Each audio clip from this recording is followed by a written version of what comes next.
Welcome, today I'll show how to remove SIM pin from your SIM card into a Poco X4 GT.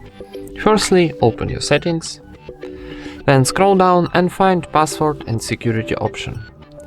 Go into privacy option, and on the top we got SIM lock block option. So I've got only one SIM card, so go into my settings, and here for unlocking SIM card need to turn off this option by tapping on the switcher. So tap here, and for unlock your SIM card need to enter your current PIN and tap OK.